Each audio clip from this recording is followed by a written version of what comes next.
शुरू कर रहे हैं। एम लिमिटेड ने शांति ट्रेडर्स के साथ कॉन्ट्रैक्ट किया कि वो एक मशीनरी बना के 30 जून 2017 तक 11.5 लाख रुपए में डिलीवर करेंगे। लेबर की स्ट्राइक होने के कारण एम लिमिटेड मशीन मैन्युफैक्चर नहीं कर पाई। शांति ट्रेडर्स को मशीनरी बाजार से लेनी पड़ी दूसरे व्यक्ति से 13.25 लाख में। शांति ट्रेडर्स उसका जो कॉन्ट्रैक्ट जेनिथ ट्रेडर्स के साथ था उसको भी फुलफिल नहीं कर पाई, जिसके कारण उनको जेनिथ लिमिटेड को कॉम्पेंसेशन भी देना पड़ा। शांति लिमिटेड कॉम्पेंसेशन कितना क्या ले पाएगी एम लिमिटेड से, legal provisions of Indian contract act को रेफर करते हुए बताइए। बोले सिर्फ और सिर्फ जनरल डैमेजेस मिलेंगे, market price minus contract price 12.75 minus 11.5 1,25,000। बोलो क्यों?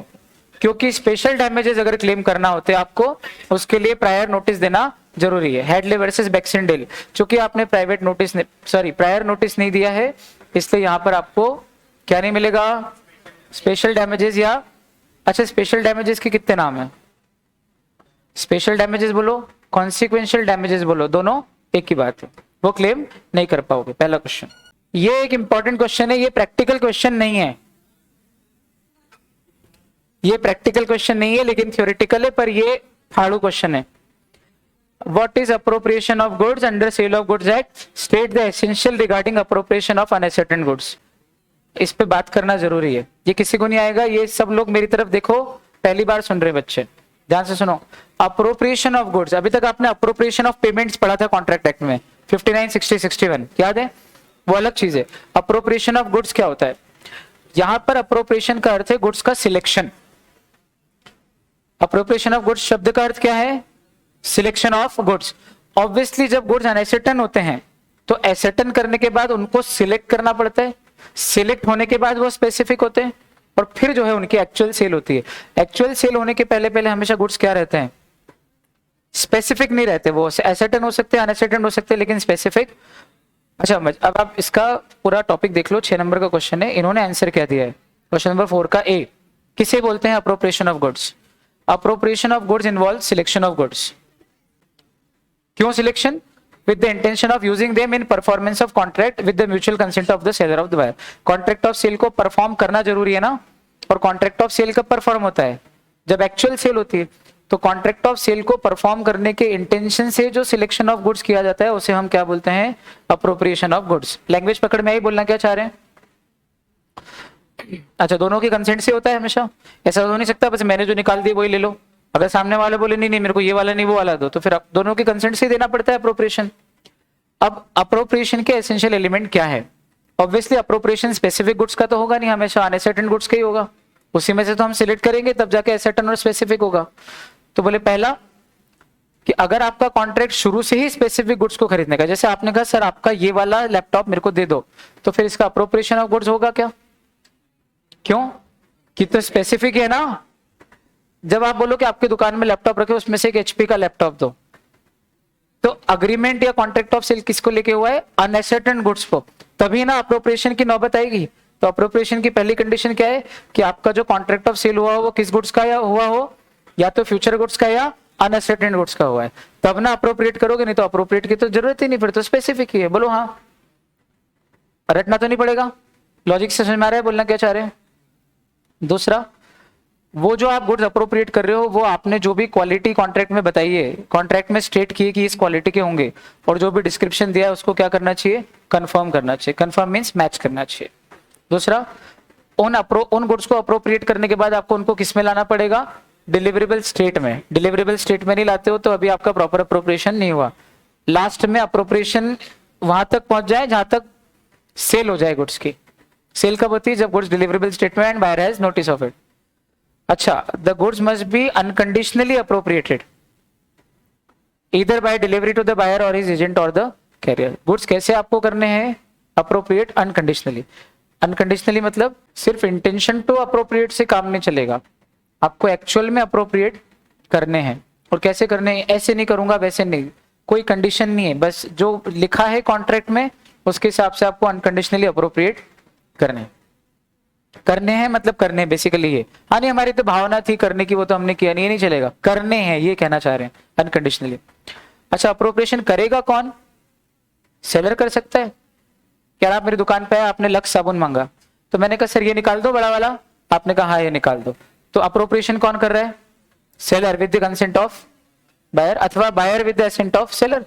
अब सुपरमार्केट में जाते हो तो सेलर के ऑलरेडी एसेंट है और आप अप्रोप्रिएशन कर लेते हो ट्रॉली में लाके, तो दोनों कर सकते हैं अप्रोप्रिएशन, तो seller with the consent of buyer या buyer with the consent of seller, consent दोनों की जरूरी, कोई भी करे, इसलिए ऊपर लिख दिया था म्यूचुअल कंसेंट से होगा जब भी होगा अप्रोप्रिएशन। मैं राजी हूं लेकिन आप मना कर दो ये नहीं बिकेगा, तो फिर थोड़ी होगा अप्रोप्रिएशन। आया समझ में? With the consent of both the parties. Clear एकदम? और आखिरी कि assent express, second last, express भी हो सकती है, और मैं ये ले लूं, हाँ ये ले लो, एक्सप्रेस मैं लाया, आपने भी कुछ नहीं बोला, मैंने भी कुछ नहीं बोला और बिक गया, इंप्लाइड भी हो सकती है। हो गए ना अप्रोप्रिएशन? बोलो हाँ, एक्सप्रेस भी हो सकता है और इंप्लाइड भी। और आखिरी असेंट वो कब देगा अपने, आपने बोला ना दोनों के असेंट होनी चाहिए, असेंट कब देगा? मैं निकाल के ले आया, फिर आपने बोला हाँ ठीक है ये चलेगा, तो अप्रोप्रिएशन के बाद असेंट दो तो भी चलेगा, और अप्रोप्रिएशन के पहले दे दो, हाँ भैया वो वाला निकाल दो, तो असेंट पहले दे दी आपने, अप्रोप्रिएट बाद में किया है। तो आप अपनी जो असेंट देती है सामने वाली पार्टी, या तो बायर देगी, सेलर कर रहा हो तो सेलर देगा, या बायर कर रहा हो तो वो असेंट कब देगा? देखो मेरी बात सुनो, ये जो 3 पॉइंट है ना, इनमें एक चीज कॉमन है, ये एसेंट से रिलेटेड है, कि जब भी अप्रोप्रिएशन होगा सेलर करेगा with the assent of buyer अथवा बायर करेगा with the assent of seller. ये असेंट का पहला पॉइंट। दूसरा, वो असेंट एक्सप्रेस या इंप्लाइड दोनों हो सकती है। और तीसरा, वो असेंट कब दी जाएगी? बोले कभी भी दे सकते हो आप, अप्रोप्रिएशन के पहले भी दे सकते हो, अप्रोप्रिएशन के बाद भी दे सकते हो। ये 3 पॉइंट तो कॉमन ही हो गई, याद करने में बहुत आसान, कि असेंट कब दी जाती है। बहुत लॉजिकल बात बोली हमने, बात समझ में आ गई क्या पूरी? अब ये कोई टफ क्वेश्चन नहीं हमारे लिए, इस पे आ जाए कुछ भी। डन? इसको फटाफट से निमोनिक बनाओ तो सौम्या। सबसे पहला ऐसे कॉन्ट्रैक्ट ऑफ सेल किसको लेके होना चाहिए? अनसर्टेन को लेके होना चाहिए, यू। दूसरा, they should confirm with the description. फिर डिलीवरेबल स्टेट में होना चाहिए। फिर अनकंडीशनली होना चाहिए, इसको यू मेथड, चलो ठीक है। फिर असेंट एक दूसरे की म्यूचुअल एसेंट से होना चाहिए, एमए। फिर एसेंट एक्सप्रेस या इंप्लाइड दोनों हो सकती है, एक्सप्रेस इंप्लाइड। और बिफोर और आफ्टर, इसका क्या करेंगे अपन यार? यूसी डी यू कर लेना आप, है ना, बाद में इसका बना लेना। चलो आगे बढ़ रहे, पेज नंबर 24। कनक बैठी क्या? कनक कहाँ गई? कनक गई वो? ये बहुत ही जबरदस्त क्वेश्चन, फिर से ध्यान देना। Mister X and mister Y एक कॉन्ट्रैक्ट में एंटर करते हैं 1 अगस्त 2018 को, जिसमें मिस्टर एक्स को सप्लाई करना है 50 टन शुगर मिस्टर वाई को at a certain price within a period of 10 days strictly from the date of contract. Mister Y को अमाउंट पे करना है 50,000 advance as per the terms of contract. The mode of transportation available between these 2 places is only road. सारी situation बता दी, लेकिन वहां पर एक सीवियर फ्लड, बहुत ही तेज बाढ़ आ गई है 2 अगस्त के दिन, और जो आखिरी रास्ता था उन 2 जगहों को कनेक्ट करने वाला, वो रास्ता पूरी तरह से डैमेज हो गया है और वो 15 दिन तक रिपेयर नहीं हो पाया। कौन सी इम्पॉसिबिलिटी बोलो? Subsequent impossibility. Subsequent impossibility renders the contract as void. Contract अगर वॉइड हो जाए तो जो भी बेनिफिट पार्टी ने लिया हो वो दूसरी पार्टी को क्या देना पड़ता है? रिटर्न करना पड़ता है, रिइंबर्स करना पड़ता है। याद आ रहा है कि नहीं? है ना? तो मिस्टर एक्स ने ऑफर किया कि भाई शुगर आप मेरे से 20 अगस्त को ले लो, तो मिस्टर वाई ने मना कर दिया, नहीं बोले मेरे को चाहिए तो 10 दिन के अंदर ही चाहिए थी, अब नहीं चाहिए मेरे को। तो ऑन 1 सितंबर 2018 मिस्टर एक्स ने क्लेम कर दिया कि भाई मेरे को 10,000 रुपए दे दो for refusing to accept the supply of sugar which was not there within the purview of the contract. किसने किससे मांग लिया कॉम्पेंसेशन? मिस्टर एक्स ने, क्या बोल के कि बोले आप मेरे को 10,000 का कॉम्पेंसेशन दो, आप तो शुगर एक्सेप्ट ही नहीं कर रहे हो। प्रश्न ये है कि क्या शुगर एक्सेप्ट करने के लिए बाउंड है मिस्टर वाई? नहीं यार, क्यों? क्योंकि उन्होंने स्ट्रिक्टली 10 दिन के लिए चाहिए थी, 10 दिन के अंदर नहीं मिली तो अब वो मना कर सकते, टाइम एसेंस था। टाइम एसेंस पार्टी अपने एक्सप्रेस एग्रीमेंट से ही बना सकती है, टाइम एसेंस था। On the other hand mister Y claim refund of 50,000 जो उन्होंने एडवांस दे दिया था उस समय 10 दिन में शुगर देने के लिए। प्रश्न ये है कि इनमें से कौन सही है, कौन जीतेगा, कौन हारेगा? क्या वाई का कंटेंशन सही है? मिस्टर एक्स को तो 10,000 रुपए नहीं मिलने वाले क्योंकि वो बाउंड नहीं है शुगर खरीदने के लिए मिस्टर वाई, क्योंकि अब टाइम लिमिट हो गया, time was essence of the contract. और लगे हाथ दूसरी तरफ मिस्टर वाई जो अपना 50,000 रिफंड मांग रहे वो मांग सकते हैं कि नहीं? मांग सकते हैं। When a contract turns out to be void afterwards किसी कारण से, इम्पॉसिबिलिटी के कारण, तो एक पार्टी जो फायदे में है और दूसरी जो नुकसान में है वो दूसरी पार्टी को कॉम्पेंसेट करेगी और उसको उसका पैसा लौटाएगी। प्रोविजन लगा लोगे इसमें, याद आ गए कौन से लगेंगे? पक्का? ये बहुत बढ़िया क्वेश्चन है, फेमस है, इसमें बहुत बच्चों को प्रॉब्लम आती है। मिस्टर रमेश ने प्रॉमिस किया अपनी वाइफ मिसेस लाली को कि अपने 30वें जन्मदिन पे पैसा खर्च करने के लिए मैं तुझे कितने पैसे दूंगा? 50,000 रुपए। मिसेस लाली ने बोला कि वैसे तो आप मेरे पति परमेश्वर हो, लेकिन अगर लिखित में एक अग्रीमेंट बना लो, अगर आप मेरे से बहुत ज्यादा प्यार करते हो तो, और उसको फिर अपन रजिस्टर भी करा लेंगे। तो हस्बैंड ने बोला अरे हट पगली, रजिस्टर कराने की क्या जरूरत है? वाइफ ने कहा है आप मेरे से प्यार नहीं करते इसका मतलब। तो मिस्टर रमेश जो है बेचारे वो वाइफ के कहने में आ गए। कुछ ऐसे हथकंडे होते हैं जो आपको बता नहीं सकते कि मानना ही पड़ जाता है, करो क्या, ऑप्शन ही नहीं रहता है। कुछ ऐसी बातें हैं जो आप समझ जाओ, बता नहीं सकते। कुछ ऐसे टेंट्रम रहते हैं कि जिसके कारण हस्बैंड को मानना ही पड़ जाता, क्या करे, ऑप्शन ही नहीं। ये बड़ी गलत बात है, बाकी है बहुत गलत है, सही नहीं है। हाँ, मिस्टर रमेश बेचारे फेल हो गए। रोज की किचकिच वाड़े से तो अच्छा जो चाहिए वो कर ले यार। हाँ, मिस्टर रमेश बेचारे ड्यू डेट पे वाइफ को पैसा नहीं दे पाए। अब मिसेस लाली चंट जो है वो मिसेस लाली अपने हस्बैंड पे केस करना चाहती है कि भाई मेरे को मेरा प्रॉमिस्ड अमाउंट चाहिए। मिस्टर रमेश को जब वो रिटर्न और रजिस्टर कराने की बात कर रही थी उस समय रेड फ्लैग आ जाना था रिलेशनशिप में कि यार ये सही नहीं है, ये खोद खोद के सोना निकाल रही है, she is a gold digger, ये पैसे के लिए आई है, प्यार नहीं करती है। देख लिया, बाद में कर दिया ना केस आदमी पे। सीख गए बच्चे क्या बोलना चाह रहे लड़के, पहुंचे कि नहीं बात? डायरेक्टली नहीं बताऊंगा, यूट्यूब लाइव चल रहा था, ये नहीं बोल सकता था। Referring to the applicable provisions of contract act advice करो मिसेस लाली को। क्या एडवाइस दे मिसेस लाली को? ले बताओ, जल्दी बताओ। गलत जवाब भैया, ये प्लीडिंग ही नहीं है नो कंसिडरेशन नो कॉन्ट्रैक्ट की। मिस्टर रमेश ने इस कारण से मना ही नहीं किया है कि भाई इसमें कंसिडरेशन नहीं है इसलिए मैं नहीं दे रहा हूं। मजा आया? हाँ, आपको प्लीडिंग पे ध्यान देना है। बेलफोर वर्सेस बेरफोर लगाएंगे, मैं बोल बेलफोर, हाँ सही है, बेलफोर वर्सेस बेलफोर लगाएंगे। सोशल अग्रीमेंट, अच्छा सोशल अग्रीमेंट और डोमेस्टिक अग्रीमेंट के कोई दो अलग अलग केस लॉ नहीं है। सोशल अग्रीमेंट आए तो भी बेलफोर वर्सेस बेलफोर लगाना है, और डोमेस्टिक आए तो भी बेलफोर वर्सेस बेलफोर लगाना है। आगे समझ में? प्लीडिंग से ये क्वेश्चन तो घुमा रहा है 3 नंबर में। हस्बैंड वो सब लगवाया जानबूझ के ताकि आप वो आंसर लेके आओ, 3 नंबर कम आया आपके। इंस्टीट्यूट का खेल है। हाँ, ये खेल कैसे, यही तो समझाया, 10 बार समझा दिया कि अगर क्वेश्चन में कहीं भी ये इशारा मिलता, अब चूंकि यहां दोनों लग रहे हैं, दोनों लगते दिख रहे, जो जहां एक लगता दिख रहा है वहां तो कोई प्रश्न ही नहीं, दोनों में कंफ्यूजन है, ये लगेगा कि वो। तो आपको देखना है कि क्वेश्चन में कहीं भी कंसिडरेशन की बात है क्या, कहीं हवाला भी दिया क्या उन्होंने कि मिस्टर रमेश इसलिए मना कर रहे हैं क्योंकि इसमें कंसिडरेशन नहीं है। प्लीडिंग में ही नहीं है ना कहीं कंसिडरेशन। तो जिस रास्ते की बात ही नहीं की अपन उस गली में क्यों जाए, उस रास्ते पे क्यों जाए यार? अब समझ में आया लॉजिक? बात पकड़ में आई किसका आंसर क्यों अपने को समझ में आया, वो वाला नहीं देना ये वाला देना है। अभी आ गया समझ में? अच्छा ये यूट्यूब लाइव पे नहीं जा रहा है। हाँ, अब आप एक काम कर सकते थे, गौतम कह रहा अब इनका डिवोर्स हो जाएगा, वो बात की बात है, वो भी करा देंगे हम, लॉयर हमारे पास आओ ना, सब करा देंगे, फीस दो सब कर देंगे। मतलब लॉयर मैं प्रैक्टिस नहीं कर रहा हूं, मेरे बहुत सारे दोस्त प्रैक्टिस कर रहे, कमीशन से कम। हाँ,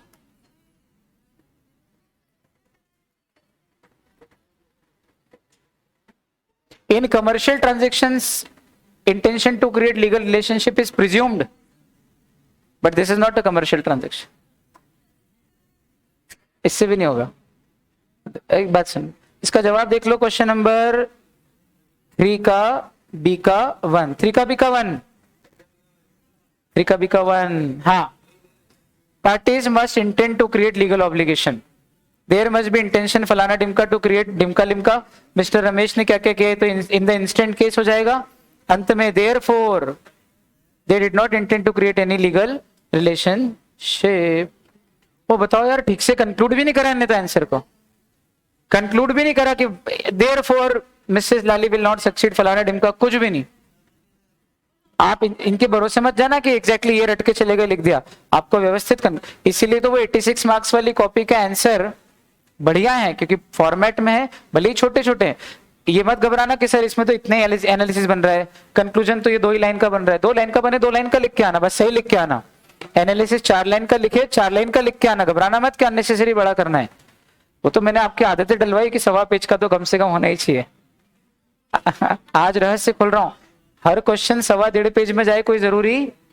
अरे भाई ऐसे भी आंसर हमने देखे हैं कि 6 में से 5 आए हैं बच्चे को और उसने 1.25 पेज में आंसर लिख दिया था, उतना ही बन रहा है, उसमें से ज्यादा था ही नहीं कुछ लिखने को। तो घबरा मत जाना, आया समझ में, जितना आया उतना पूरा लिख के आना, बस सही लिख के आना। ग्रामर की गलती मत करना, प्रेजेंटेशन की गलती मत करना। चलो बाद में बताऊंगा आखिर में, ये अच्छी, ये जाते जाते सुनाऊंगा अच्छी बात, रिकॉर्ड कर लेना। अंत में जो मैं बोलूंगा 5-7 बातें रिकॉर्ड कर लेना, स्लोमो बना लेना उसका या जो भी है, और उसको सुनते रहना। देख क्या हो गया, ऑल्टरनेटिव आंसर अपने को बनाना ही नहीं ना, उनने भी नहीं दिया है, मत मत बनाओ। Mister A B C were partners, वो पार्टनरशिप फर्म ब्रांडेड फर्नीचर में काम कर रही है। पार्टनर का नाम क्लियरली लिखा था फर्म के नाम के सामने कि भाई ये ए बी सी तीनों पार्टनर, कितने पार्टनर? 3, ए बी और सी, नहीं दिख रहा है क्या? 3 पार्टनर फर्नीचर का काम करते ब्रांडेड। फर्म के हेड ऑफिस के सामने तीनों पार्टनर का नाम लिखा है बराबर, और फर्म के लेटर हेड पे भी तीनों पार्टनर का नाम लिखा है।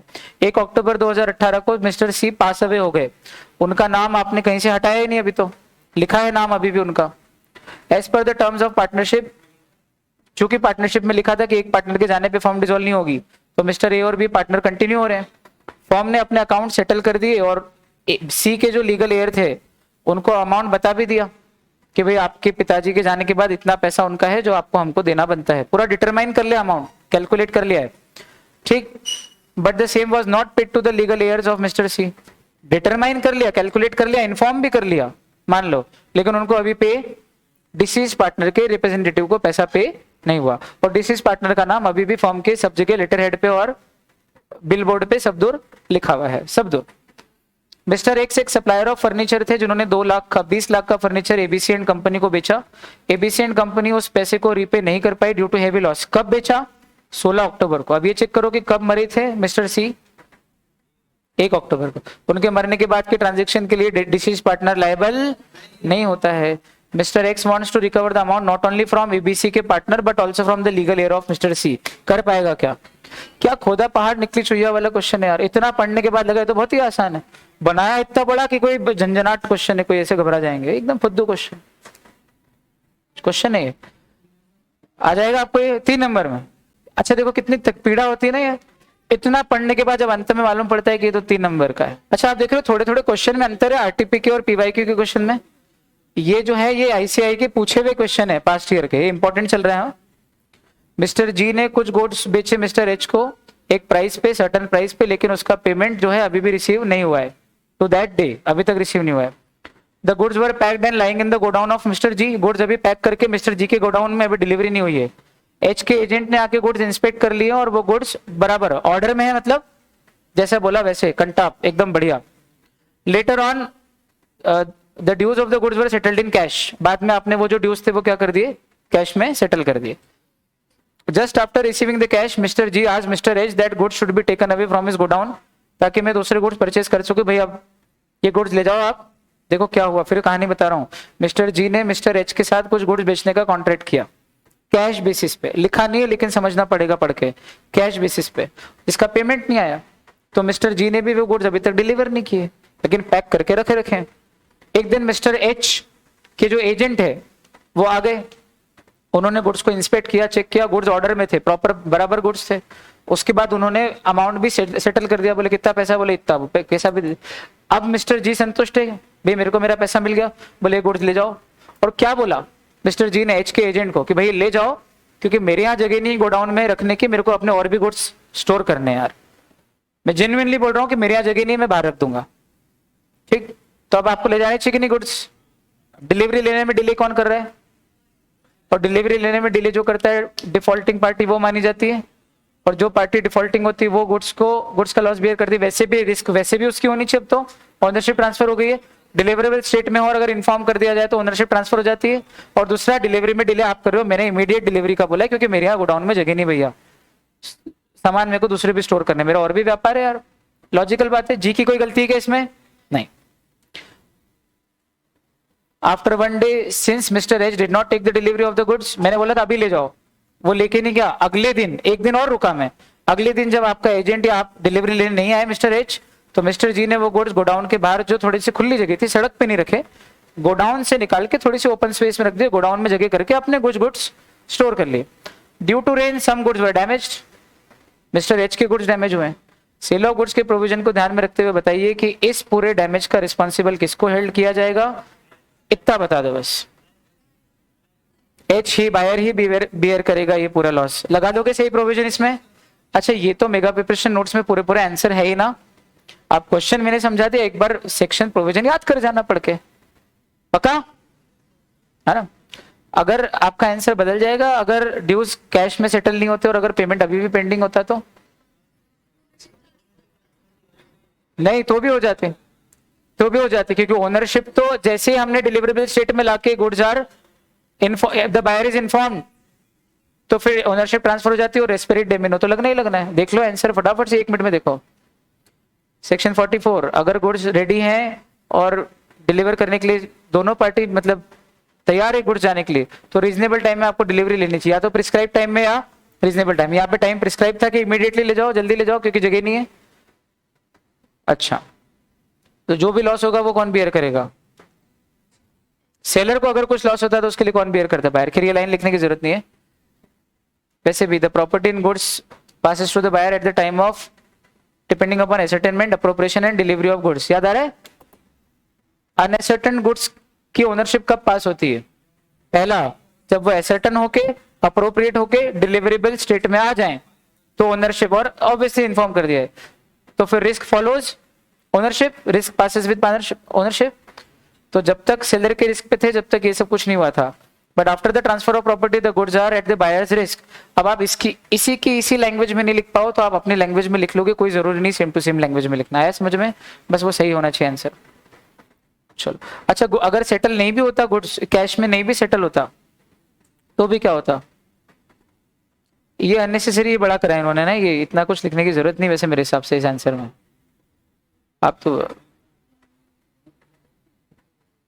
वैसे भी payment, time of payment is not the essential of contract of sale, time of delivery is the essential of contract of sale. Delivery अगर हमने बोल दिए ले जाओ तो ओनरशिप पास हो गई, और अगर ओनरशिप पास हो गई है तो कैश में सेटल हो रहा है नहीं हो रहा है इससे कोई मतलब नहीं है। ओनरशिप तो तब भी ट्रांसफर हो रही थी और इस किसकी थी? बायर की थी। दोनों ही केस में अंत में अंतर वही आएगा।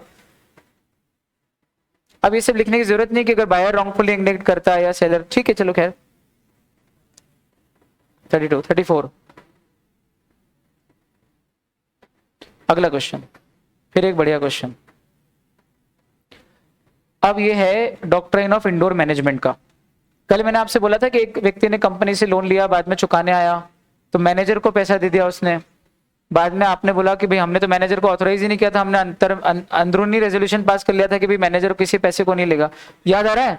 तो आपने अंदर क्या करा, इसमें हमारी कोई गलती? कल करा था ना, मैंने आपके साथ डिस्कस, सेम है, पढ़ के देखो फटाफट, क्वेश्चन पढ़ के समझा रहा हूं। मिस्टर एक्स ने कंपनी से एबीसी लिमिटेड से कुछ गुड्स खरीदे उधार, क्रेडिट पीरियड 1 महीने का मिला, लेकिन उसके पहले ही, ड्यू डेट के पहले ही मिस्टर एक्स कंपनी में चले गए और वो अमाउंट रीपे करना चाहते हैं। बोले मेरे पास अभी आ गया है तो अभी ले लो, पहले ही ले लो। मिस्टर एक्स को वहां पे कौन मिला पेमेंट लेने के लिए? Mister Z, who was the factory supervisor of the company. Mister Z ने मिस्टर एक्स से कहा, अकाउंटेंट से, मिस्टर जेड ने मिस्टर एक्स अकाउंटेंट से कहा, मिस्टर जेड ने मिस्टर एक्स से कहा कि जो अकाउंटेंट और कैशियर है वो लीव पे हैं और पैसे लेने के लिए इंचार्ज अभी मैं ही हूं, तो आप मेरे को पेमेंट कर दो। ठीक है, जेड ने एक्स से क्या बोला? आप पेमेंट देने आए हो लेकिन वो कैशियर और अकाउंटेंट तो है ही नहीं, मेरे को ही दे दो, अभी मैं ही इंचार्ज हूं, मैं ही संभाल रहा हूं, मेरे को दे दो।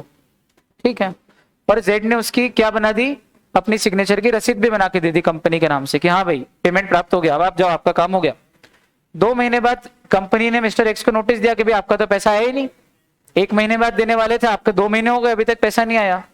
तो मिस्टर एक्स ने बोला कि यार मैं तो दे चुका हूं ऑलरेडी पैसे, मैं तो रिस्पॉन्सिबल ही नहीं हूं। उसने ये भी बताया कि मिस्टर जेड जो कंपनी के एम्प्लॉय हैं उनको मैंने पेमेंट कर दिया था। और मैं तो आउटसाइडर हूँ, मेरे को क्या मालूम कि उसको अधिकार है या नहीं है, और वो आप जानो। तो मैं तो उसके वर्ड्स पे ट्रस्ट किया, आपकी लेटर पैड पे साइन करके, रिसीट बुक पे साइन करके उसने मेरे को रसीद भी दी है आपकी कंपनी का। मैं क्या जानूं अंदर आपने उसको क्या अधिकार दिए क्या नहीं दिए। It is the job of the internal management of the company, मेरी ड्यूटी नहीं है। इस सिचुएशन को एनालाइज करो कि मिस्टर एक्स जो है उनकी लाइबिलिटी से मुक्त माने जाएंगे कि नहीं माने जाएंगे। माने जाएंगे। कौन सा डॉक्ट्राइन लगाया भाई? 6 का सी।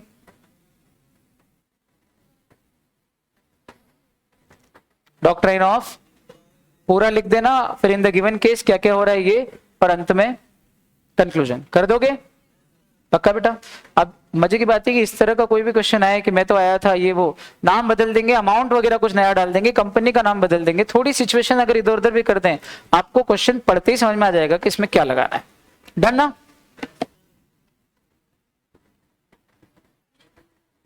देखो किसी को अपने बर्थडे गिफ्ट के लिए इतना मरते हुए। पेज नंबर 37 भी हो गया। इतने इतने आगे बढ़ गए क्या? 32 34 के हो गए क्वेश्चन सारे। हाँ 50, पेज नंबर 50। क्यों पेज नंबर डला हुआ है उसमें? मेगा प्रिपरेशन में पेज नंबर डला हुआ है नीचे? उनके डले में? अच्छा वो उनके डले में। हाँ तरुण आ गया क्वेश्चन तेरा? अच्छा मेरे को याद है कि नहीं कि तेरा ही क्वेश्चन है? हाँ ये ग्रुप पे भेजा था ना, मैं सब देखता हूँ ग्रुप पे कौन क्या लिख रहा है, किसने कौन सा डाउट भेजा। लॉ का डाउट तो मैं देखता हूँ कि ग्रुप में किसी ने भेजा है, फिर मैं वेट करता हूँ कि भाई कोई जवाब दे दे बच्चा तो अच्छा है, मजा आ जाएगा, नहीं तो फिर मैं प्राइवेटली उसको रिप्लाई करता हूँ। ग्रुप पे नहीं आते मेरे कभी रिप्लाई। आप लोगों के ग्रुप पे तो फिर कम ही कुछ, आप तो डी और ई बैच तो मैं क्या ही बोलूं।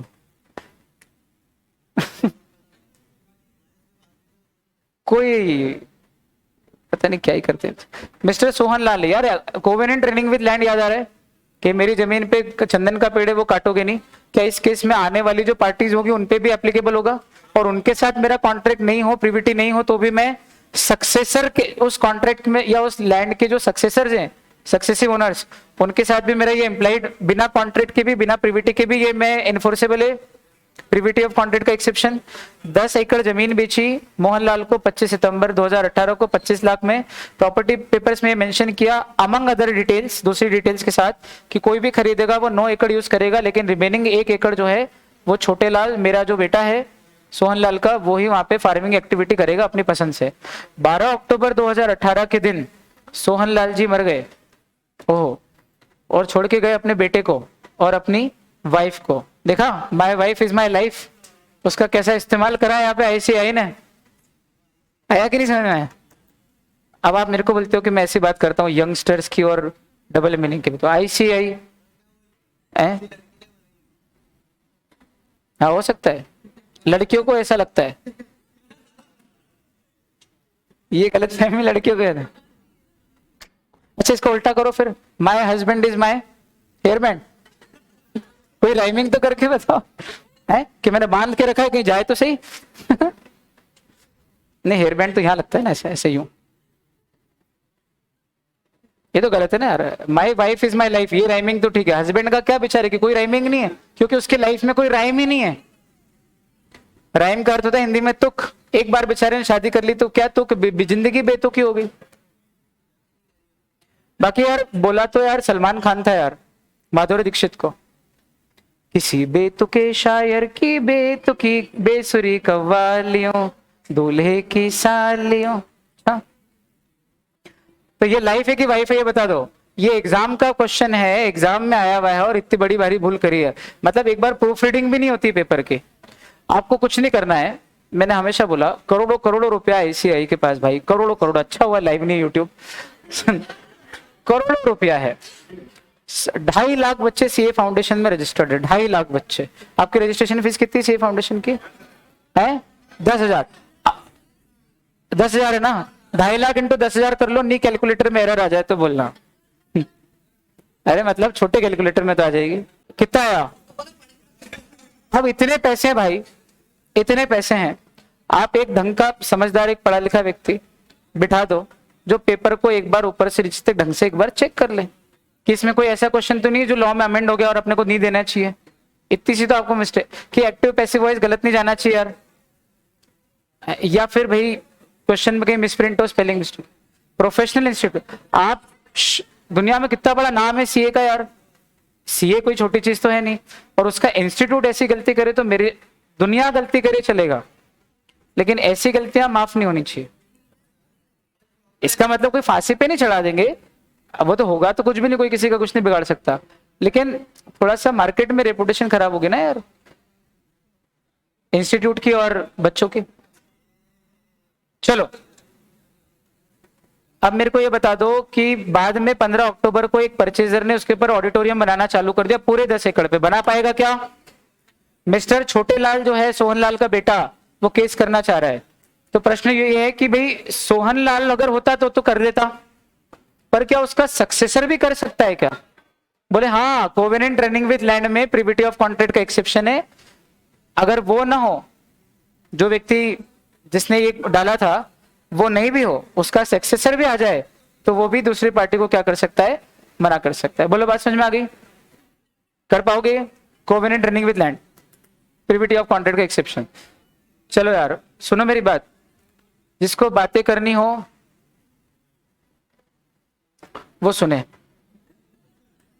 साउंड सिंडिकेट लिमिटेड एक पब्लिक कंपनी है, उसके आवा में लिखा हुआ है कि आप सब तरह के लोन ले सकते हो, short term long term debts ले सकते हो कंपनी के बिहाफ पे। कंपनी के एक डायरेक्टर थे मिस्टर लिडल, उनने इजी फाइनेंस लिमिटेड के पास जाके, एक एनबीएफसी के पास जाके 25 लाख का लोन कंपनी के नाम से ले लिया। लेंडर लोन देने को रेडी भी हो गया। बाद में साउंड सिंडिकेट बोलती है कि भाई इस प्रिटेक्स्ट यानी इस बहाने से कि भाई हमारे यहाँ कोई इस प्रकार रेजोल्यूशन तो ऑथराइज किया ही नहीं, रेजोल्यूशन पास करके ऑथराइज तो किया ही नहीं, तो आपको पहले इंक्वायरी करनी थी कि ऐसा कोई हमारे यहाँ रेजोल्यूशन पास हुआ कि नहीं हुआ। बोले आपके एओए में लिखा है कि डायरेक्टर ले सकते, डायरेक्टर लेने आ गए। रॉयल ब्रिटिश बैंक वर्सेस टर्कवैन, बोलो कौन सा डॉक्ट्राइन लग रहा है? Again indoor management. पक्का क्वेश्चन पढ़ना आ गया? क्वेश्चन क्या है?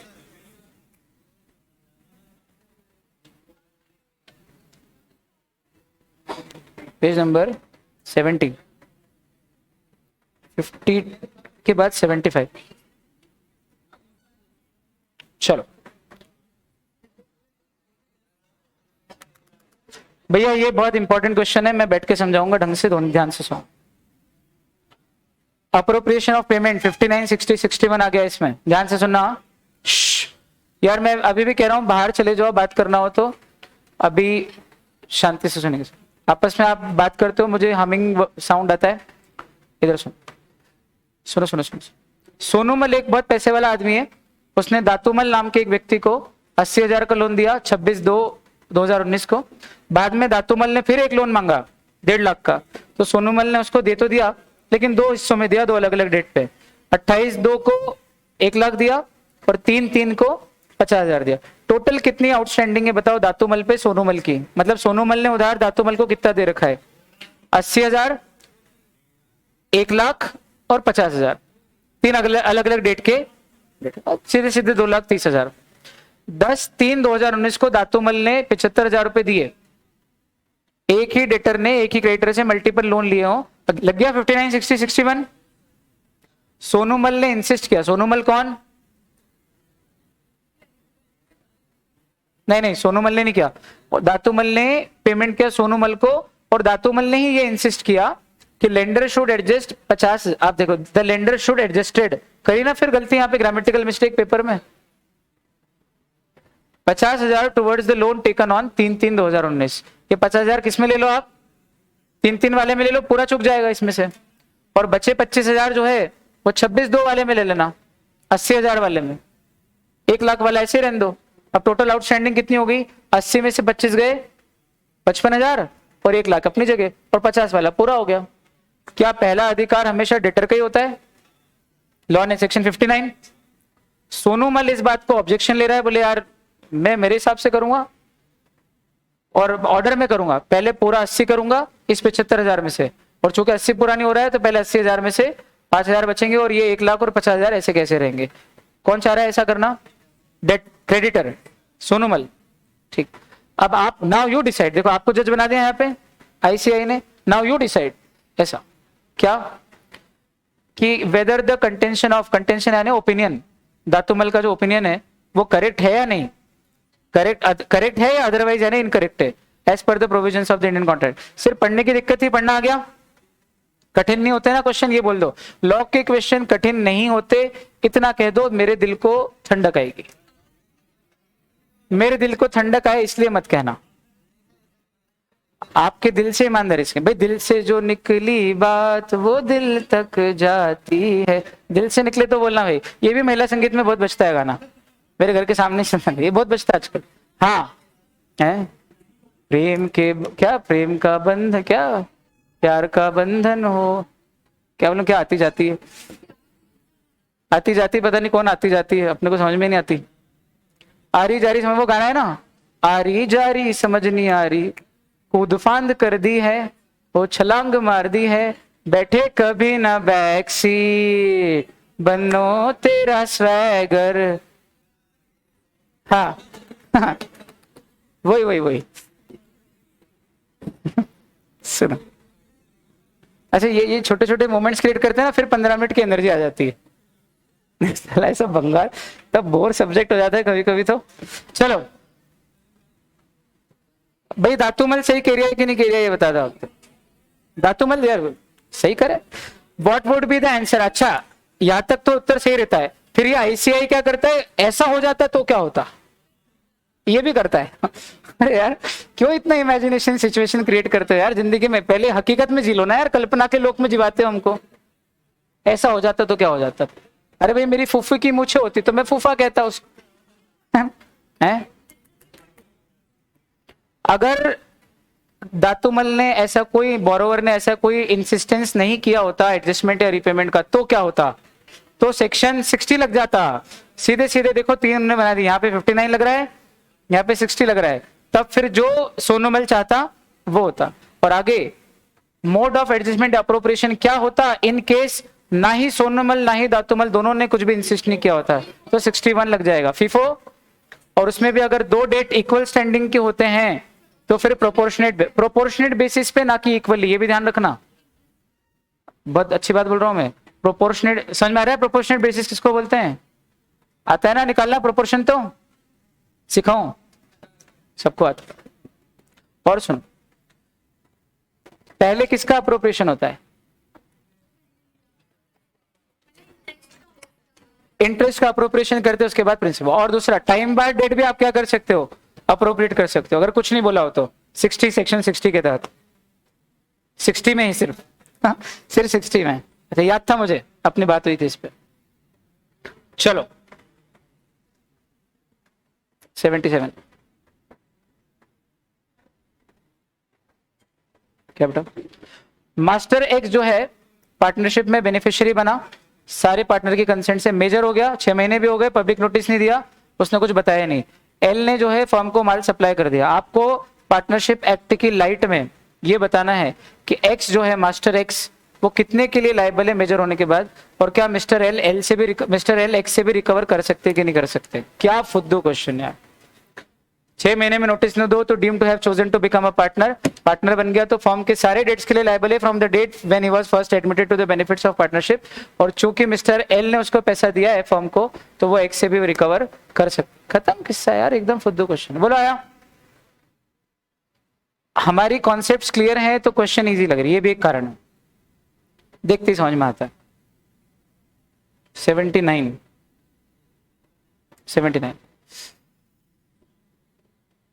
कहाँ गया भाई 79 का क्वेश्चन,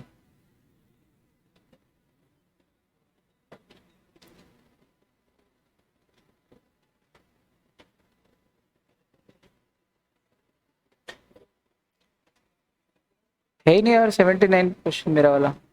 चलो आगे बढ़ते हैं। 81 पे ही तो है तेरा। हाँ भाई दिनशा मानिक जी पेटिट के बच्चों, मिस्टर ए एक एसएससी थे, एसएससी मतलब जिनका इनकम टैक्स का असेसमेंट होता है। ऑब्वियसली ऐसा घबरा मत जाना, ये कहा गया, हमने तो कभी लॉ में वर्ड ही नहीं पढ़ा आज तक एसएससी। एसएससी मतलब जिसके इनकम टैक्स का असेसमेंट हो रहा है वो एसएससी। नूतन, उनको बहुत सारी डिविडेंड और इंटरेस्ट की इनकम आती थी, बोलो हाँ।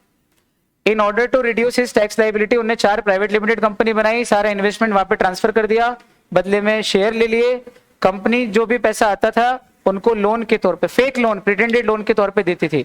कहानी अच्छे से पढ़ी, क्वेश्चन पढ़ते ही समझ में आ गया क्या लगेगा। दिनशा मानिक जी पेटेड लिफ्टिंग और पियर्सिंग ऑफ कॉर्पोरेट वेल। प्रश्न ये है, can A B regarded as a separate private limited company he form. यहाँ पर वो और कंपनी एक ही, और कंपनी की सारी इनकम क्या होगी, टैक्सेबल है, लाइबल टू टैक्स होगी, आप टैक्स बचा नहीं सकते। एक और खैर दिनशा मानिक जी पेटेड लगा देना, हो जाएगा 79, 81, 97। सही स्पीड में जा रहे बेटा, हो जाएगा। अच्छा ये क्वेश्चन तो अपने नोट्स में दादा, हाँ सामने, हाँ सामने रशिल after a very long time I remember this, याद आया, सामे टू सामे है हमारे नोट्स में, एकदम सेम टू सेम, याद आया। मैंने आपसे कहा था अगर जुडिशियल ऑफिसर वर्ड आ जाए तो interference with the course of justice लगाना, और अगर लीगल एक्सपर्ट वर्ड आ जाए तो फिर ये वैलिड अग्रीमेंट हो जाएगा, agreement in restraint of trade का एक्सेप्शन सर्विस अग्रीमेंट बन जाएगा। इसके 2 आंसर बनते हैं, आया समझ में। चूंकि यहां वाला क्वेश्चन कैसा है, ये वाला क्वेश्चन क्लास में अच्छे से पढ़ा चुका हूं यार, पूरा समझा चुका हूं, एक बार हाँ बोल दो बस यार, समझा देता हूं। मिस्टर एक से एक बिजनेस, यार बात मत करो, बात सुनो, गला बहुत दर्द कर रहा है, बात सुनो ना। मिस्टर एक से एक बिजनेसमैन है जो बहुत लंबी खिंची हुई कोर्ट केस की लड़ाई मिस्टर वाई एक इंडस्ट्रियलिस्ट के साथ लड़ रहे हैं, फाइट कर रहे हैं। अपनी लीगल कैंपेन यानी लड़ाई को सपोर्ट करने के लिए उन्होंने मिस्टर सी नाम के एक जुडिशियल ऑफिसर की सर्विसेज ली हैं, और उनको एक 10 लाख का अमाउंट दिया है, ये कह के कि अगर आप मेरे राइवल मिस्टर वाई का ब्रीफ यानी आप पे उसका केस एक्सेप्ट करना। वकील जब किसी दूसरे का केस लेता है उसको बोलते हैं I have taken your brief, यानी मैंने आपकी ब्रीफिंग सुन ली है, आपकी बात शॉर्ट में सुन ली और मैंने आपका केस एक्सेप्ट कर लिया है। वकील जब आपका केस एक्सेप्ट करता है कि मैं लड़ूंगा, उसको बोलते हैं टेक अप द ब्रीफ। ये इंग्लिश का फ्रेज है, ये नहीं आता इसलिए दिक्कत आती है कि इसका मीनिंग क्या है, ये ब्रीफ कहां से आ गया। ब्रीफ यानी तो 2 मीनिंग होते ब्रीफ के, एक तो छोटा और दूसरा आपको मालूम है, खैर वो जो जानते हैं वही जानते हैं गुड, वो हमारी बात होगी। पर हाँ अरे वो अब गूगल करेगा ब्रीफ कर चलो ये बताओ मुझे कि इस खेल में interference with the course of justice है, क्योंकि जुडिशियल ऑफिसर मतलब जज, और जज को बोलना कि भाई आप उसका केस नहीं लोगे या उसकी सर्विसेज नहीं लोगे या उसकी बात नहीं सुनोगे, ये तो आप कर ही नहीं सकते ना। तो सेक्शन 23 अग्रीमेंट जिनका ऑब्जेक्ट या कंसिडरेशन कैसा हो, अनलॉफुल हो, और उसमें भी कौन सा, when it is opposed to public policy, और अपोज टू पब्लिक पॉलिसी के जो 12-14 पॉइंट थे उसमें से ये कौन सा है, interference with the course of justice. अपन ने सब पढ़े, बोलो हाँ, एक भी नहीं छोड़ा है। मिस्टर सी अग्री हो जाते हैं, उसके बाद वो केस खत्म भी हो जाता है, बाद में वो बोलते हैं ला भाई मेरे 10 लाख रुपए ला जो बोला था, तो बोले नहीं दे रहा, क्या रिकवर कर पाएंगे, नहीं, क्योंकि void agreement opposed to public policy and nothing can be agreed, sorry nothing can be recovered in case of a void agreement, enforceable by law नहीं है। बोलो आया, फर्क सिर्फ इतना सा है, फर्क सिर्फ इतना सा है कि इस केस को पूरा मैं टर्न अराउंड कर दूं, सुनना, और मैं कह दूं कि यहां पर ये जुडिशियल ऑफिसर की जगह एक लीगल एक्सपर्ट है। ध्यान देना इस तरह के क्वेश्चन में, लीगल एक्सपर्ट है, और फिर उसको आपने बोला कि मैं 10 लाख रुपए दूंगा, आप ये नहीं करोगे, और बाद में जब उसने 10 लाख मांगे तो आपने ये बोल के मना किया कि ये तो अग्रीमेंट वॉइड एब इनिशियो है, क्योंकि ये तो रिस्ट्रेंट ऑफ ट्रेड है, मैं आपको व्यापार करने से रोक रहा हूं कि कोई और आएगा और आप उसका केस लोगे, मैंने आपको रोक दिया है कि आप उसका केस मत लेना, तो कैसे नहीं लोगे आप, केस तो ले सकते थे, ये तो agreement in restraint of trade है। तो लॉ बोलता है कि आपने उसकी सर्विसेज एनलिस्ट की, क्या लिए, सर्विसेज लिए, सर्विसेज लिए, इसका मतलब आपने उसको सर्विस दी है, और जब एक व्यक्ति दूसरे को सर्विस देता है और उस समय दूसरे की नहीं लोगे इस बात की रिस्ट्रिक्शन लगाता है तो वो वैलिड है, इसलिए ये वैलिड है कॉन्ट्रैक्ट, और वैलिड कॉन्ट्रैक्ट इसलिए 10 लाख रुपए देना पड़ेंगे, एनफोर्सेबल हो जाएगा। समझ में आया कैसे एक शब्द में जुडिशियल ऑफिसर की जगह लीगल एक्सपर्ट कर दो, पूरा खेल बदल जाएगा।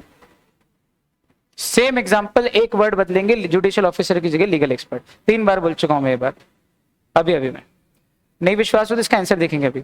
अच्छा ये बढ़िया क्वेश्चन आ रहा है, एबीसी लिमिटेड ने, ओ हो, अरे वाह, बोलो भाई इक्विटी शेयर और वोटिंग राइट्स के साथ कितने के इशू किए, 15 करोड़ के, और नॉन कन्वर्टेबल डिबेंचर इशू किए कितने के, 40 करोड़। टोटल कितने इशू कर रखे एबीसी लिमिटेड ने?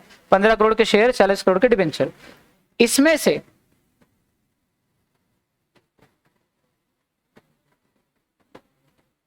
उल्टा हो गया, टोटल कितना इशू कर रखा है? 100 करोड़ के इक्विटी शेयर्स और 120 करोड़ के डिबेंचर, ये टोटल इशूड है। इस 100 करोड़ में से 15 करोड़ इशू किए उसने XYZ लिमिटेड को और 40 करोड़ के डिबेंचर इशू किए XYZ लिमिटेड। बड़ा आसान। XYZ लिमिटेड को ABC लिमिटेड ने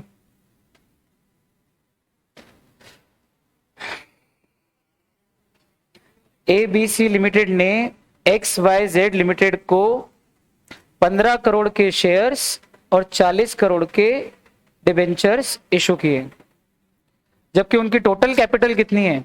100 करोड़ के शेयर्स और 120 करोड़ के डिबेंचर। तो कितने परसेंट डिबेंचर इशू किए हैं? 120 करोड़ के टोटल डिबेंचर में से XYZ को कितने इशू किए हैं? 30%।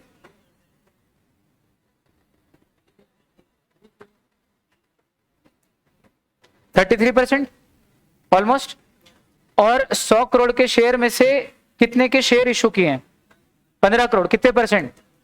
प्रश्न ये है कि ये दोनों कंपनी एसोसिएट कंपनी है कि नहीं है? बोला एसोसिएट कंपनी में डिबेंचर को तो लेते ही नहीं, उसको भूल जाओ। अच्छा, शेयर 100 करोड़ के हैं, उसमें से आपने इशू कितने किए XYZ को? 15 करोड़, मतलब 15%। 20% से कम में तो एसोसिएट कंपनी बनती नहीं है। तो प्रश्न ये है कि एसोसिएट कंपनी को पहले तो डिफाइन कर दो और फिर आखिरी में कमेंट करो कि एबीसी लिमिटेड और XYZ को एसोसिएट बोलेंगे कि नहीं बोलेंगे। 4 नंबर फुद्दू क्वेश्चन है कि नहीं ये बता दो बस मेरे को। कोई दम नहीं इस क्वेश्चन में, सिर्फ उलझाने के लिए डिबेंचर का नाम डाला उन्होंने और कुछ भी नहीं किया है। और ऐसा लगता है कि यार सीए के एग्जाम बहुत कठिन है, उलझाने के लिए डाला है, बाकी बहुत फुद्दू क्वेश्चन। 70 98 101 क्या आ गया? Famous question.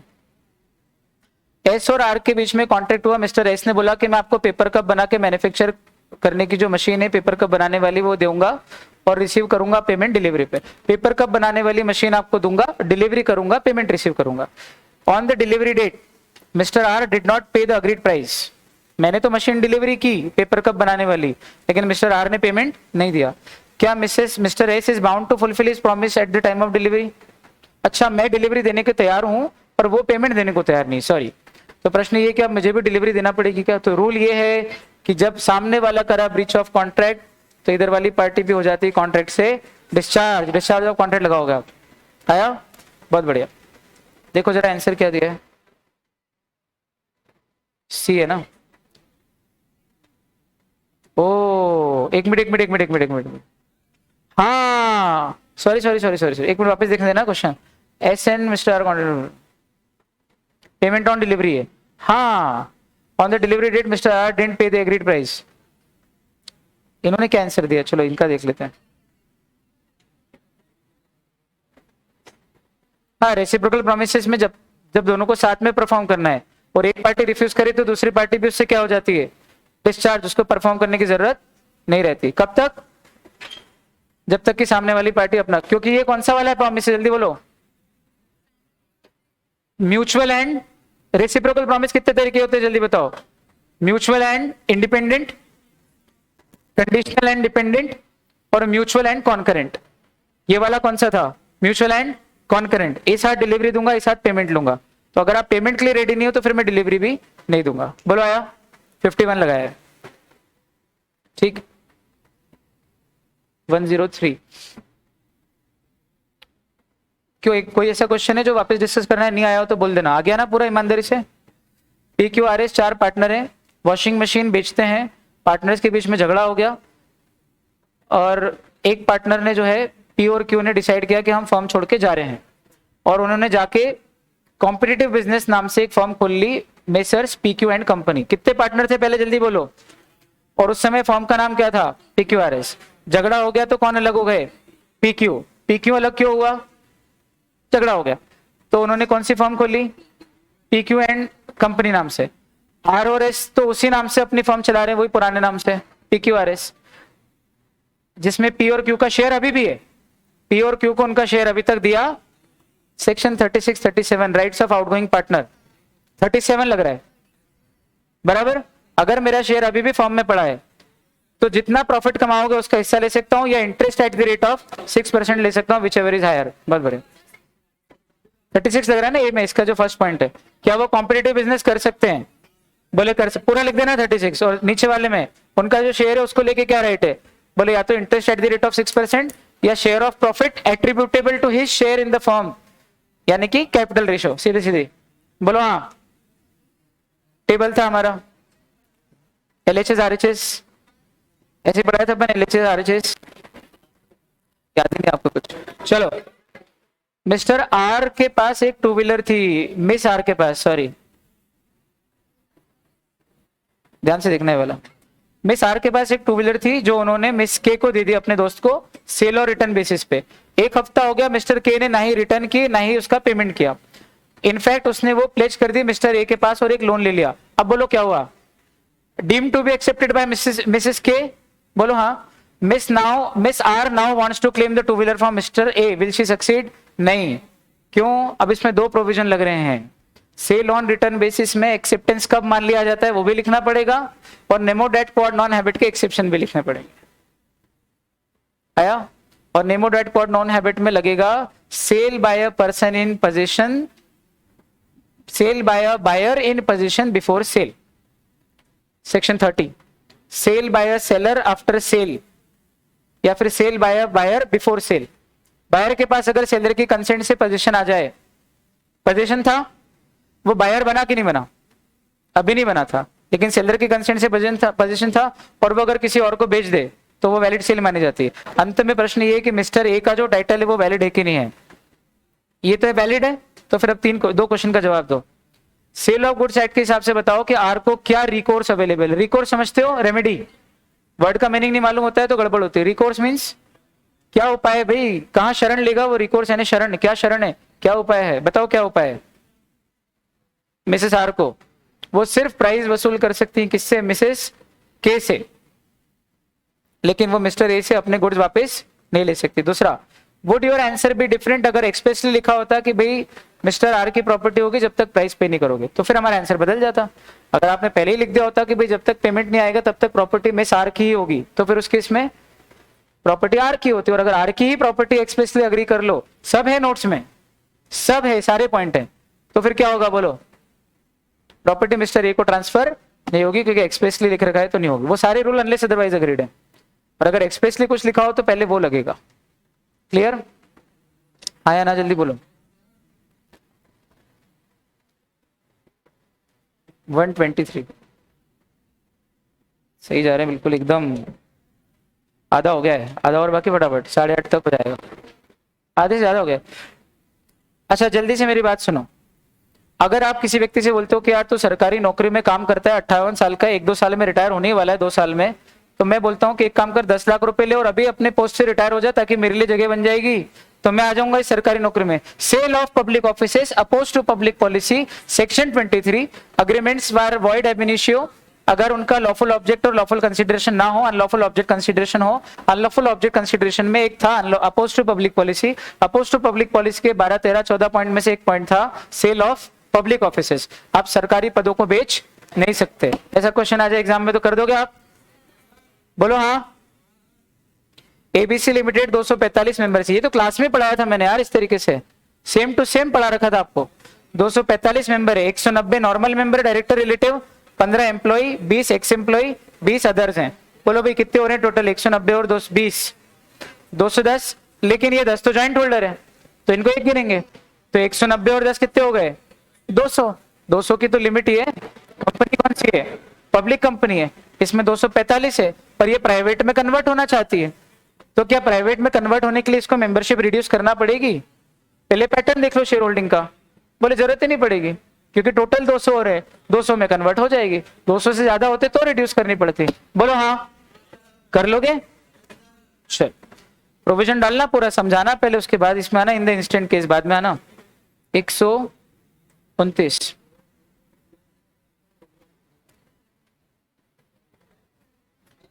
M1N पार्टनर थे पार्टनरशिप फॉर्म में। यही बात सुनो, जेआर लिमिटेड को सप्लाई करने का उन्होंने आदेश दिया, पी मर गया, एम और एन बिजनेस को कंटिन्यू कर रहे हैं। फर्म ने इस बात का मरने का कोई नोटिस नहीं दिया, पब्लिक नोटिस। फर्नीचर बाद में डिलीवर हुआ पी की डेथ के बाद, उसकी डेथ का किसी को जानकारी नहीं थी डिलीवरी के समय। बाद में फर्म इंसॉल्वेंट हो गई, जेआर लिमिटेड पैसा मांगना चाह रहे हैं। क्या पी जो पार्टनर है जो मर गया था, क्या उसकी भी प्राइवेट एस्टेट लायबल होगी इसके लिए? जवाब आया नहीं होगी। पूछो क्यों? ध्यान से सुन लो अब आंसर। अगर किसी पार्टनर के जिंदा रहते कोई ऑर्डर प्लेस हुआ हो और ऑर्डर की डिलीवरी के पहले अगर वो पार्टनर मर गया हो तो फिर ट्रांजैक्शन, मुद्दा ये है कि पार्टनर उन्हीं ट्रांजैक्शंस के लिए लायबल होता है जिसमें गुड्स सोल्ड एंड डिलीवर्ड हो। ये वर्ड की वर्ड है, कौन सा वर्ड है? Sold and delivered. पार्टनरशिप में ये रूल लगा के चलना कि कोई पार्टनर जीते जी या रिटायरमेंट का भी रूल यही है, रिटायर भी हुआ हो या मरा भी हो, अगर उसके फॉर्म में रहते हुए गुड्स सोल्ड एंड डिलीवर हुए हो तो वो या उसकी स्टेट लायबल है। लेकिन अगर उसके जाने के बाद डिलीवरी हुई हो तो डिलीवरी बाद में हुई है, इसका मतलब उसके रहते हुए सोल्ड एंड डिलीवर नहीं हुए थे, उसके रहते सिर्फ सोल्ड हुए थे, कॉन्ट्रैक्ट ऑफ सेल, डिलीवर नहीं हुए थे, एक भी चीज कम हुई है, तो फिर वो पार्टनर जो मरा है या रिटायर हुआ है या एक्सपेल हुआ है वो या उसके एसेट या उसकी स्टेट लायबल नहीं होगी। समझ में आया? यहां गड़बड़ हो सकती थी, हमको लगता है उसके जीते जी ये कॉन्ट्रैक्ट हो गया था तो फिर तो वो लायबल होनी चाहिए उसके स्टेट पर। लायबल कीवर्ड बोलो जल्दी से, सोल्ड एंड डिलीवर्ड। लिख के आओगे लाइन? अच्छा, अगर जेआर लिमिटेड ने ये सप्लाई ये सोच के दिया होता कि तीनों पार्टनर जिंदा है, ये सोच के दिया होता तो क्या कुछ डिफरेंस होता? आप कुछ भी सोचो, उससे क्या मतलब है? पार्टनर नहीं तो बेचारा उसकी स्टेट क्यों लायबल होगी जब वो जिंदा ही नहीं है? तो लायबल नहीं होगी। बोलो आया? थोड़ा सा उत्साह के साथ जवाब दो यार बेटा। 131। हाँ, टी एक रिटेल ट्रेडर था, अलग अलग तरह के पंखे बेचता था। मिस्टर एम उसकी दुकान पे आया और बोला कि मेरे को एग्जॉस्ट फैन दे दो, किचन में लगाना है, बहुत धुआं उठता है हमारे किचन में। बोले वाइफ काम करती है, पड़ोसी अपनी वाइफ को बहुत सारी चीजें ला के देता है, तो मेरी वाइफ किचन में जाके बहुत जलती है, तो हमारे किचन से बहुत धुआं निकलता है। तो मेरी वाइफ बोलती भी है कि देखो तुम, रमेश अपनी लुगाई से कितना प्यार करता है, क्या तुम कर सकते हो इतना प्यार? तो मैं कहता हूं कि भाई करने को तो मैं भी तैयार हूं, रमेश की लाड़ी तैयार तो होए। ये बहुत पुराना जोक है, सुरेंद्र शर्मा जी का जोक है, बहुत बेहद बड़े कवि हुए सुरेंद्र शर्मा जी, अभी भी हैं, बहुत बुजुर्ग हो गए लेकिन बहुत बढ़िया कवि है। कराड़ी बोली, याद है वो सुरेंद्र शर्मा? जबरदस्त। तो मिस्टर एम कहां गए एग्जॉस्ट फैन खरीदने? मिस्टर टी के पास गए। मिस्टर टी ने उनको अलग अलग ब्रांड के बहुत सारे फैन दिखाए, उनमें से एक पर्टिकुलर ब्रांड का उनको मिस्टर एम को पसंद आया और उन्होंने वो एग्जॉस्ट फैन खरीद लिया। फैन वॉज डिलीवर्ड उनके घर पे। Eight the time of opening the packet he found that it was a table fan. वो जो खोला तो क्या निकला? वो टेबल फैन। अब मांगा था एग्जॉस्ट फैन, दिया टेबल फैन। बताओ, उसने मिस्टर टी को बताया कि यार ये तो गलत आइटम डिलीवर होगी। मिस्टर टी ने बोला अभी जो हो गया तो हो गया, मैं तो अब एक्सचेंज नहीं करूंगा। दुकान पे बड़े बड़े शब्दों में लिखा है no return no exchange, no refund no exchange, saying that the contract was complete. जैसे डिलीवर हुआ प्राइस पे कोई भी कॉन्ट्रैक्ट कंप्लीट, अब मेरा कोई इसमें लेन देन नहीं है। कौन बेईमान? जल्दी बोलो, कौन चंट इसमें? Shopkeeper T. प्रश्न ये है कि क्या मिस्टर टी सही कर रहे हैं ऐसा करके? क्या रेमेडी अवेलेबल है मिस्टर एम को? बताओ किसकी गलती है और क्या लगेगा?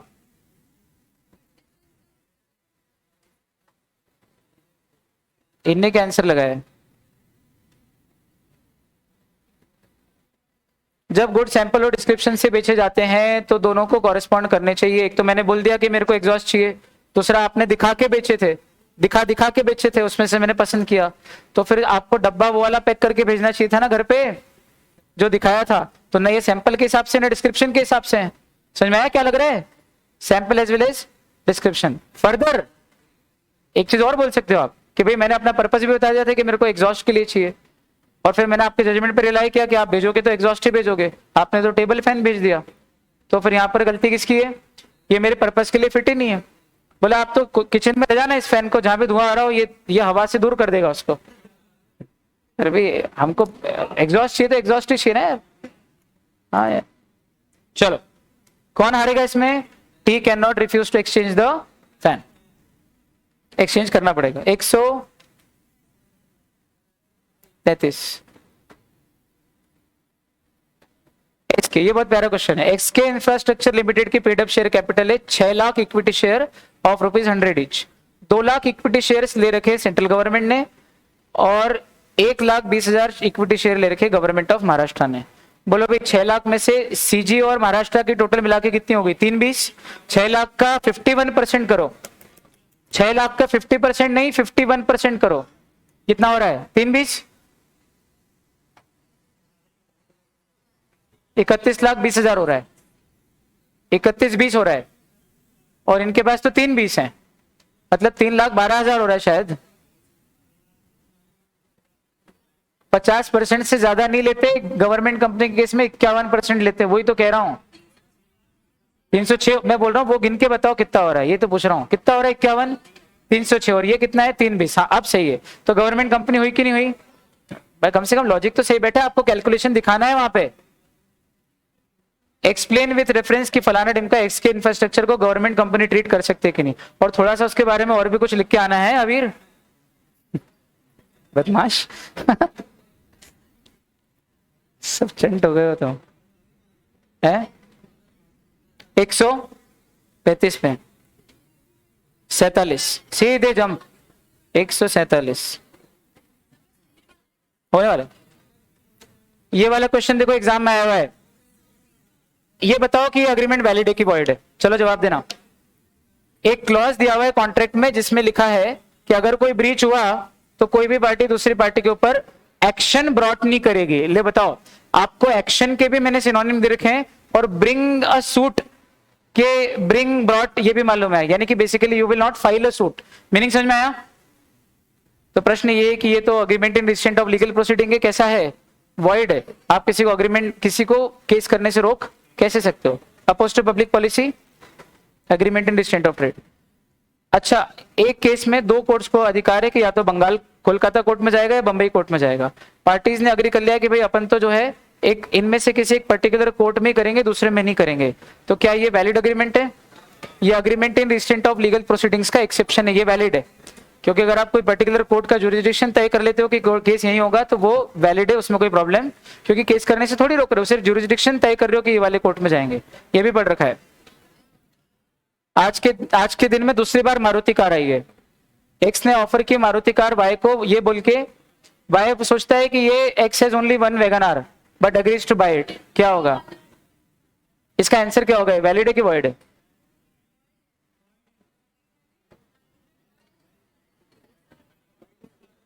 बायलिटरल mistake of fact, consensus ad idem, bilateral mistake of fact में लिया है। आपको कुछ और लग रहा है, मेरे को कुछ और लग रहा है। 75,000 रुपए की सैलरी में एक सर्जन को आपने अपॉइंट किया per month for a term of 2 years and Y agrees not to practice as a surgeon physician during this year. Agreement in restraint of service का एक्सेप्शन, अगर आप यहाँ कोई सर्विस कर रहे हैं तो आपको उसकी कहीं और जॉब करने से उसको रोक सकते हो, और वो रोक कैसी है? वैलिड रोक है। बहुत बढ़िया, सारे एक्सेप्शन याद है ना? गुडविल, ट्रेडमार्क अपने सब पढ़ रहे। 147 के बाद 150 सीधे। वाई और जेड ने ज्वाइंटली बोरो किए 90,000 एल से, ज्वाइंट प्रॉमिसर वाला क्वेश्चन है। अब आप बताओ क्या होगा? क्या एल अकेले वाई को कंपेल कर सकता है देने के लिए? हाँ, रूल क्या है? ज्वाइंटली एंड सेवरली लायबल होते हैं। कोई किसी एक को भी आप लायबल बना सकते हो और उससे मांग सकते हो। मांग पाएगा? हाँ। क्या L can compel only the legal representatives of Y to pay the loan of 90,000 if X, Y and Z died? अगर तीनों मर जाए तो क्या अकेले वाई के लीगल रिप्रेजेंटेटिव को कंपेल कर सकता है क्या? नहीं। रूल क्या है? अगर कोई मर जाता है तो फिर surviving partners, surviving joint promisers along with legal representative, और अगर तीनों मर जाएं यानी on the death of last survivor तो फिर तीनों के रिप्रेजेंटेटिव ज्वाइंटली एंड सेवरली। और अगला, लीगल रिप्रेजेंटेटिव्स में ज्वाइंटली होगा, सेवरली नहीं होगा। ज्वाइंट प्रॉमिसर्स का ज्वाइंटली एंड सेवरली है, लेकिन लीगल रिप्रेजेंटेटिव्स का ज्वाइंटली होगा, उनका सेवरली नहीं होगा। इसलिए L can not compel only the legal representative of Y. ये ठीक है ना? बहुत बढ़िया। अच्छा हुआ रोक दिया आपने, गलत बोलते हुए टोक दिया तो मुझे याद आ गया कि नहीं यार वो गलत बोला गया मुझसे। सही जवाब क्या? जल्दी बोलो। Joint promisor jointly and severally, representative jointly jointly. और आखिरी, क्या Y and Z are release? अगर एल एक्स को रिलीज कर दे तो बोले release of one joint promisor does not release the other joint promisor. वो तो लायबल है, उनसे लेके बाद में वो फिर एल से भी ले सकते, एक्स से भी ले सकते हैं। वो आपने पढ़ रखा है। हाथ के टैटू वाला एग्जांपल याद है? आ गया ना? 123 सॉरी 151 168 सीधे 168। एके प्राइवेट लिमिटेड ने 36 करोड़ बोरो किए। मैंने कल ये बात बोली थी, पूरा का पूरा ट्रांजैक्शन वॉइड अब इनिशियो है। ये जो बार बार पूछते हो ना आप कि सर 30 के लिए तो लायबल है ना, क्योंकि 30 तो उनके बोरोइंग पावर में था ना, आईसीआई मना कर रहा है, पूरा ही वॉइड है इनिशियो, रेटिफाई भी नहीं कर सकते आप अल्ट्रा वायरस ट्रांजेक्शन को। आया? ध्यान दो, 36 करोड़ ले लिए। आखिरी 10 मिनट। इसके आंसर में तो उन्होंने यही दिया, मैं खुद भी आज तक इनके आंसर से सेटिस्फाइड नहीं हूं। मैं चाहता हूं कि 30 करोड़ रिकवरेबल होना चाहिए, सिर्फ 6 करोड़ होना चाहिए बचे हुए अल्ट्रा वायरस, पर इनका आंसर यही है भाई। अब या तो अल्टरनेटिव आंसर कर दो, जहां नहीं समझ में आया वहां पर ये खेल कर। मैं इनका आंसर दिखा दूंगा आपको, पहले क्वेश्चन देख लो। एके लिमिटेड ने बीके फाइनेंस से 36 करोड़ का लोन लिया, जबकि एके के मेमोरेंडम में लिखा है कि मैक्सिमम बोरिंग पावर कितना है, 30 करोड़। अब आप ये बताइए कि एके प्राइवेट लिमिटेड उस पेमेंट के लिए लायबल है या नहीं, और रेमेडी क्या है बीके के पास अगर उसने दे दिया है तो। आंसर देख लो इनका। लॉ बोलता है, डॉक्ट्राइन ऑफ अल्ट्रा वायरस, कि अगर आप जो भी अपने पावर के बाहर जाके करते हो तो लायबल। तो पहला प्रश्न है, क्या एके प्राइवेट लिमिटेड लायबल है? As per the fact given, AK private limited borrowed 36 crore which is beyond its borrowing powers of 30 crore. Hence the contract for borrowing 36 crore being ultra vires the MOA and thereby ultra vires the company is void. पूरा का पूरा contract ही कैसा है, void. AK private limited is not therefore liable to pay the debt. कुछ लिखा ही नहीं है कि 30 तक के लिए तो लायबल है, 6 के लिए लायबल नहीं है। पूरे के पूरे डेट का कॉन्ट्रैक्टिव वॉइड, और कॉन्ट्रैक्टिव वॉइड है तो कुछ भी रेटिफाइबल भी नहीं है, इसलिए वो देने के लिए लायबल। पर मान लो ना अगर वो ये चाह रहे हैं, ये सही भी लग रहा है, एक अपेक्षा से देखो तो ये भी सही है। जब पूरा ही अल्ट्रा वायरस है तो फिर पूरा एक साथ ही जाएगा ना, अपन इसको सेवर क्यों करेंगे? ट्रांजैक्शन तो एक साथ हुआ ना, गलत नहीं है पूरी तरह से। मन में आता है कि यार ऐसा होना चाहिए था, अपने खुद के जो पैमाने होते हैं उस पर ऐसा सोचते हैं, हो सकता है अपन गलत हो। रेमेडी क्या अवेलेबल है? बोले कोई रेमेडी नहीं है, कंपनी से तो मांगे नहीं सकते। ज्यादा से ज्यादा अल्ट्रा वायरस ट्रांजेक्शन में क्या कर सकते हो, डायरेक्टर्स आर पर्सनली लायबल, आप डायरेक्टर से मांग सकते हो। लिखा है क्या? They may take action against the directors of AK Private Limited as their personal liability.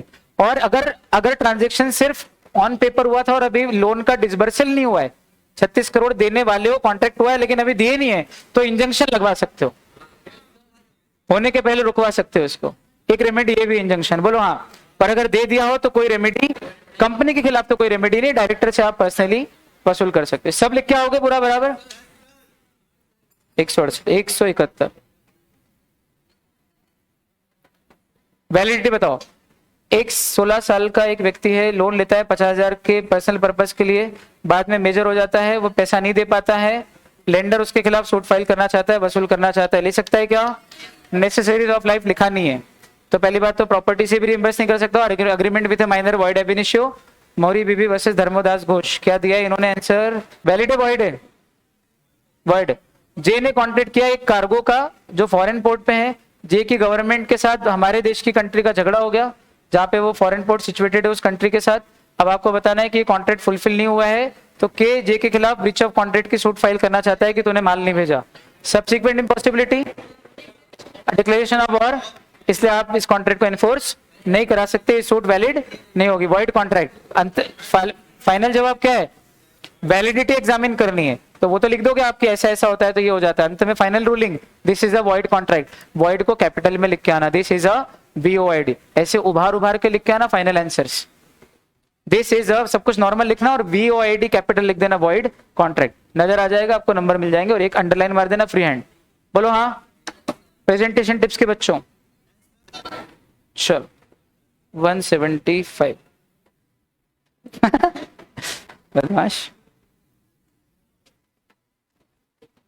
टीके ने ऑर्डर किए टिम्बर 11 इंच के, जिसके मुझे ड्रम बनाने हैं। सेलर ने बोला कि ठीक है मैं आपको एक इंच के टिम्बर मांगे, 1 इंच के टिम्बर दे दूंगा। बाद में जब उसने टिम्बर दिए तो उसके अलग अलग साइज थे, 1 इंच से लेके 1.4 इंच, लेकिन टिम्बर वो फिट है जिस पर्पस के लिए ऑर्डर किए थे, बट ड्रम बन जाएंगे उससे। टीके उस टिम्बर को रिजेक्ट कर देता है। एक्सप्लेन करो कि वो टीके उस टिम्बर को रिजेक्ट कर पाएगा कि नहीं कर। क्वेश्चन समझ में आया? मैंने टिम्बर मंगाए 1 इंच के और फिर ये भी बोल दिया कि भाई मेरे को ड्रम बनाने हैं इससे, तो सामने वाले ने बोला हाँ 1 इंच की भिजवाऊंगा, लेकिन उसने जो टिम्बर भिजवाया वो 1 से लेके 1.4 इंच के अलग अलग साइज के बहुत सारे भिजवा दिए। लेकिन मजे की बात है कि उन सबसे ड्रम तो बन सकता है, इसके दो आंसर हो गए। पहला, goods are not according to the description, इसलिए यहां पर implied condition as to sale by description का पॉइंट लगा के he can, breach of condition हुई है, triple R, refund, return and resign, और डैमेजेस भी ले सकता है। इतना ऑल्टरनेटिव आंसर। हाँ, केविएट एम्प्टर का एक्सेप्शन कि अगर बायर ने अपना पर्पस बताया और सेलर को उसके जजमेंट पे रिलाई किया और अगर वो उस पर्पस के लिए फिट है तो फिर ये इंप्लाइड कंडीशन का ब्रीच नहीं है, और गुड्स अगर फिट है तो फिर आप जो है वो गुड्स रखने के लिए बाध्य हो, आपको रखना पड़ेंगे क्योंकि आपका काम तो फिर भी हो रहा है। और उसने बड़ी साइज का कौन सा अलग से पैसा लिया, पैसा तो 1 इंच का ही लिया है ना आपसे पूरा। क्या ICAI ने भी इसके दो आंसर दिए हैं? देखो आप, ये एक आंसर दिया पहले, बाद में उन्होंने इसका alternatively the above answer can also be provided as under. इससे एक चीज ये सिद्ध हो गई कि ICAI भी कई बार दो आंसर। घबराना मत, अगर आपको कहीं ऐसा हो ऑल्टरनेट आंसर मत लिख के आना, भले टाइम नहीं हो तो एक लिख के आना। उनके पास ऑल्टरनेटिव आंसर होंगे, उनमें से अगर आपका आंसर उन दोनों ऑल्टरनेटिव्स में से एक भी है कोई, उन दोनों ऑल्टरनेटिव्स में आपको नंबर मिल जाएंगे, घबराना मत। आगे बात समझ में एकदम क्लियर जा रहे हैं? सेल ऑफ गुड्स के क्वेश्चन में भी कॉन्फिडेंस आ रहा है कि नहीं आ रहा है? पक्का? AB ने बेचे 500 बैग गेहूं के CD को, हर बैग में 50 किलो गेहूं है। AB send 450 bag road transport से, CD हिमसेल्फ टुक रिमेनिंग 50 बैग। भाई 500 बैग टोटल बेचने थे, 450 तो ट्रांसपोर्ट से भेज दिए, 50 CD ने खुद आके ले लिए। Before CD receives delivery of 450 bag वो बैंकरप्ट हो गया। AB अभी भी अनपेड है, वो ट्रांजिट में स्टॉप करना चाहता है, रिसीवर मांग रहा है। सेम क्वेश्चन जो हमने RTP में करा था, कर सकता है बचे हुए का वो, ये पार्ट डिलीवरी है, ऑब्वियसली कर सकता है, बहुत आसान। 177 पे 197 सीधे हो। BC लिमिटेड, हाँ ये बहुत बढ़िया क्वेश्चन है, ध्यान से सुनना। BC लिमिटेड प्राइवेट लिमिटेड की सब्सिडियरी है KL private limited. BC private limited and it subsidiary KL private limited ने 90,000 और 70,000 शेयर ले लिए हैं PQ प्राइवेट के। बोलो भाई कितने PQ के टोटल शेयर के? 90,000 और 70,000। होल्डिंग और उसकी सब्सिडियरी ने मिलकर किसी तीसरी कंपनी के 90 और 70,000 शेयर ले लिए। पढ़ना आया? होल्डिंग और उसकी सब्सिडियरी ने मिलकर किसी तीसरी कंपनी के 90 और 70,000 शेयर खरीद लिए। टोटल कैपिटल कितनी है PQ की? 30 lakh share, sorry 3 lakh shares of ₹10 each, यानी कि अमाउंट के फॉर्म में 30 लाख है लेकिन नंबर ऑफ शेयर 3 लाख है। अब 3 लाख शेयर्स हैं, इसका आधा करो कितना होता है? 1.5 लाख। 1.5 लाख से 1,60,000 ज्यादा होता है, 90 + 70। और वैसे भी आपको मालूम है कंपनी खुद या together with its subsidies, together with its subsidies. तो प्रश्न ये है, एनालाइज करो कि क्या PQ प्राइवेट लिमिटेड BC की सब्सिडरी है या नहीं है। और अगला क्वेश्चन, क्या आपका उत्तर बदल जाता अगर पूरे के पूरे 160 अकेले PQ के सिर्फ KL ने खरीदे होते तो? तब भी नहीं बदलता, क्यों? क्योंकि तब दूसरा रूल लग जाता। अगर तब PQ ओरिजिनली KL की सब्सिडरी बनती और KL BC की है, तो वो चेन रिलेशन वाले तरीके से फिर ये सब्सिडरी हो जाती कि सब्सिडरी की सब्सिडरी भी सब्सिडरी होती है। इसलिए हमारा आंसर तब भी नहीं बदलता, तब भी PQ BC की सब्सिडरी होती। अभी तो गलती करके नहीं आओगे, बोलो हाँ। और शेयर कैपिटल में कौन सी शेयर कैपिटल लेनी है? दोनों लेनी, इक्विटी भी और प्रेफरेंस भी। टोटल शेयर कैपिटल लिखा है उन्होंने जब भी लिखा है, इसलिए हाँ।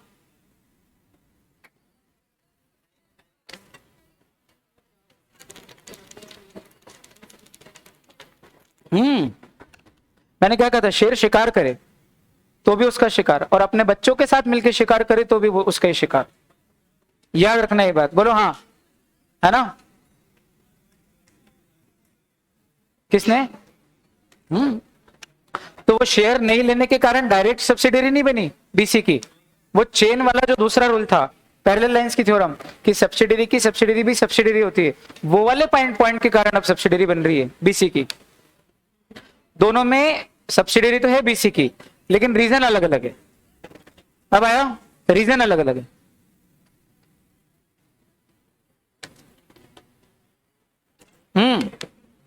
तब नहीं होती क्योंकि उसमें लिखा है टुगेदर विथ इट सब्सिडरीज, है ना? तब उसमें थोड़ा, भले एक शेयर लेती लेकिन एक भी लेना जरूरी था। एक भी नहीं लिया होता और दोनों सब्सिडरीज ने लिया होता तो नहीं हो पाता ये। बहुत बढ़िया, मत वो दिमाग मत लगा उसमें। वो अगर BC के पास एक भी शेयर नहीं होता, और बीसी की 2 सब्सिडरी होती, केएल और एक्सवाई, और इन दोनों ने 90 और 70 लिए होते, तो फिर पीक्यू बीसी की सब्सिडरी होती कि नहीं होती? तब नहीं होती। क्यों?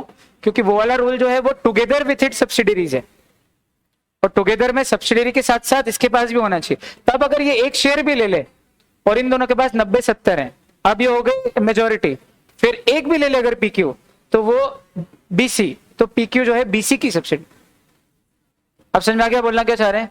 मतलब शावक नंबर 1, शेर का बच्चा नंबर 1 और बच्चा नंबर 2 ने मिलकर पूरा शिकार करा, और अंत में शेर ने आके सिर्फ एक दांत गड़ाया, बस इतना करना जरूरी है, तो वो शेर का शिकार माना जाएगा।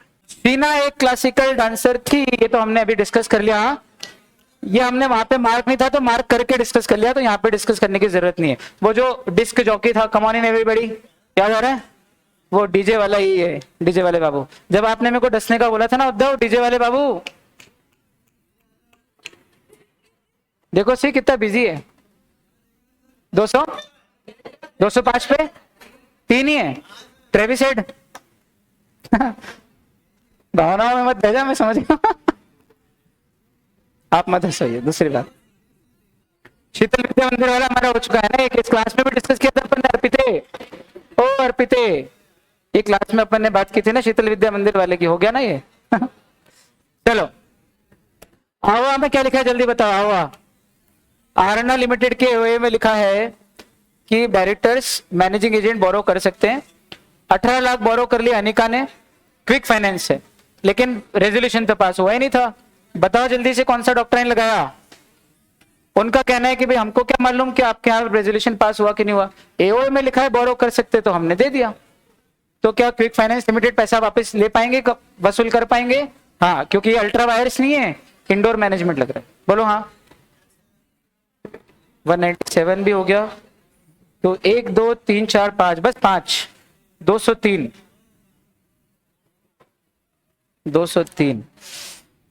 हाँ ध्यान से देना, ये क्वेश्चन मैंने आपको पढ़ाया था, याद करो, जब मैं ट्रांसफर ऑफ इंटरेस्ट पढ़ा रहा था।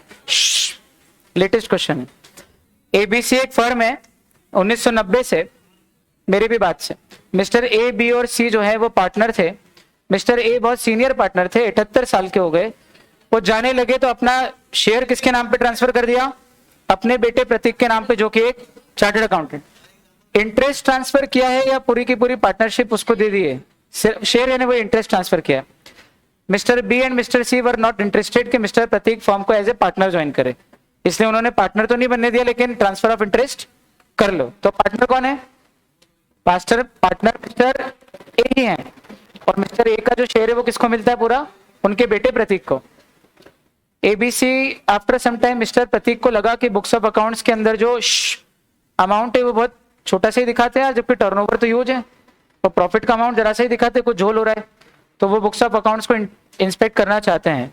ये आर्ग्यूमेंट देके कि भाई उनका अधिकार है as a transfer of partners interest, कर पाएंगे क्या? क्वेश्चन आसान है, क्वेश्चन आसान है। सेक्शन 29, डिसोल्यूशन के टाइम पे उनको राइट है कि वो सेटल करने के लिए बुक्स ऑफ अकाउंट्स चेक कर सकते हैं, हिसाब मांग सकते हैं। बुक्स ऑफ अकाउंट्स नहीं, हिसाब मांग सकते हैं। He is entitled to accounts, तब भी बुक्स ऑफ अकाउंट्स इंस्पेक्ट नहीं कर सकते, सिर्फ अकाउंट मांग सकते हैं, हिसाब मांग सकते हैं। पर ट्रांसफर ऑफ पार्टनर इंटरेस्ट को कोई राइट नहीं कि वो books of. However other partners का कहना है कि वो चैलेंज नहीं कर सकता फलाना ढिमका। Can Mr Prateek be introduced as a partner if he father wants to get retirement? पहले तो ये बताओ, एक एक प्रश्न का जवाब देना प्रॉपरली। नहीं, क्योंकि with the consent of all other partners a new partner can be admitted to the firm. Partnership में कोई व्यक्ति पार्टनर बनता है by agreement and not by status, ये लाइन लिखना है, ठीक। अनलाइक हिंदू अनडिवाइडेड फैमिली, ठीक।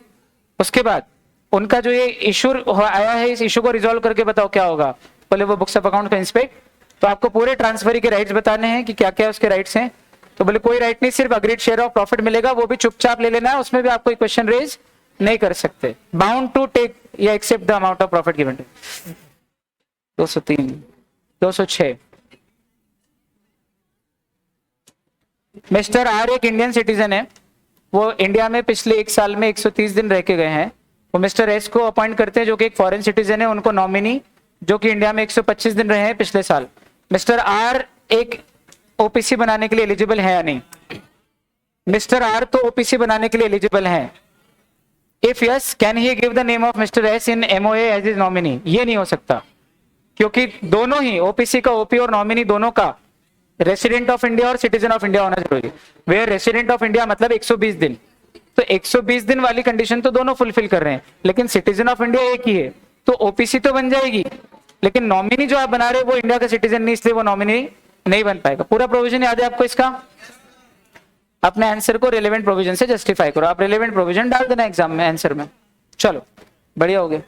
अरे भाई 206, 223, 227 और 231, 3 पेज बाकी है। बस बस बस 223, 223। एक्स ने अग्री किया वाई को कि अगर तू जेड को मार देगा, ये पिछले अटेम्प्ट का पेपर है बेटा, आपका दिखा हुआ है, अगर तू जेड को मार देगा तो 1 लाख दूंगा।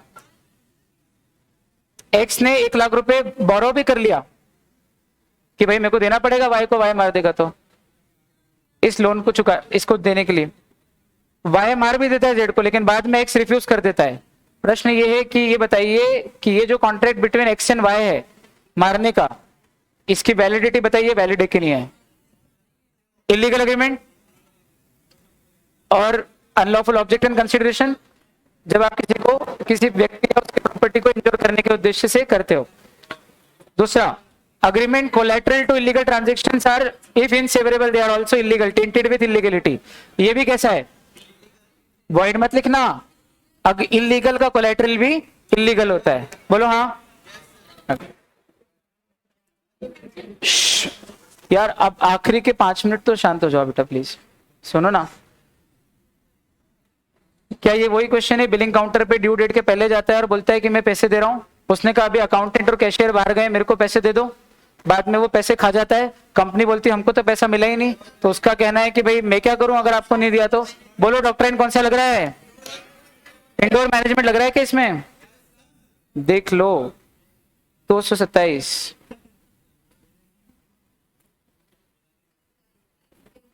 मिस्टर वाई 21 साल के थे, उनका मेंटल बैलेंस लूज हो गया एक्सीडेंट में, उनके पीछे उनके ग्रैंड मदर 85 साल की है जो चल भी नहीं सकती और उन पे डिपेंडेंट है। सेक्शन 68 बोलो हाँ। उनका जो नेबर एम था उसको बहुत दया आ गई, उसने उनको फूड और अदर नेसेसरी सप्लाई कर दी, दोनों को, दादी पोते को। मिस्टर वाई और उसकी ग्रैंड मदर उस जिस घर में रहती थी वो उनके पेरेंट्स ने बनाया था, वाई के पेरेंट्स ने। Mister M also provided grandmother some financial assistance for her emergency medical treatment. लो दादी की बीमारी का भी खर्चा उनका पड़ोसी एम उठा रहा है। नेसेसरी सप्लाई करने के बाद 4 साल तक मिस्टर एम ने बोला कि यार आपकी प्रॉपर्टी में से ये 15 लाख चुकाओ यार, मैंने 15 लाख का खर्चा कर दिया पिछले 4 साल में आपके ऊपर, और जिसमें 7 लाख वो भी है जो मैंने आपकी दादी के ऊपर खर्च किए।